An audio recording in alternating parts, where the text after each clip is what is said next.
बंगोपसागर रे सृष्टि हेला लघुचाप पश्चिम केंद्रीय बंगोपसागर रे सृष्टि होइथिबा घूर्णिबलय अधिक घनीभूत होई लघुचाप रे परिणत होइछि। आसंता 24 घंटारे बिजुली घड़घड़ी सह अधिकांश जिल्ला रे हालुकारु मध्यम धरणर वर्षा सह गोटे किंबा दुईटी स्थान रे प्रबल वर्षा संभावना रहिछि। किछि स्थान रे घड़घड़ी सहित अति प्रबल वर्षा हेबा नै आकलन करिछि पाणीपाग विभाग।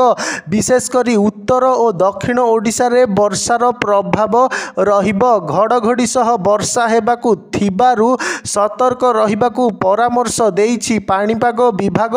आसंता 24 घंटा पई गंजाम गजपति रायगड़ा कलाहांडी नुआपड़ा कंधमाल नयागढ़ कटक खोर्धा पुरी जगतसिंहपुर केन्द्रापड़ा भद्रक बालेश्वर जाजपुर ढेंकानाल अनुगुल मयूरभंज केन्दुझर संबलपुर बरगढ़ देवगढ़ सुंदरगढ़ जिलार किछि किछि अंचल रे घड़घड़ी सहित अति प्रबल वर्षा हेबा नै आकलन करिछि पाणीपाग विभाग। जहाकु नै एही सबु जिला पई जारी होइछि येलो वार्निंग। सेहीपरि आसंता काली पई 11 जिला को येलो वार्निंग जारी होइथिबा बेले लघुचाप प्रभाव रे आगामी 26 तारिख जाए प्रबल वर्षा जारी रहिबो।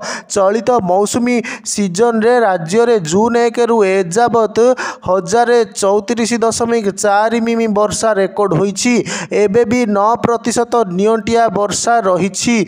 1120.3 मिमी वर्षा स्वाभाविक रहिबा कथा। वर्तमान सुधा गोटे जिले में स्वाभाविक ठारू अधिक वर्षा होइथिबा बेले 20 जिले में स्वाभाविक और 9 जिले में नियंटिया वर्षा रेकर्ड करा जाइछि।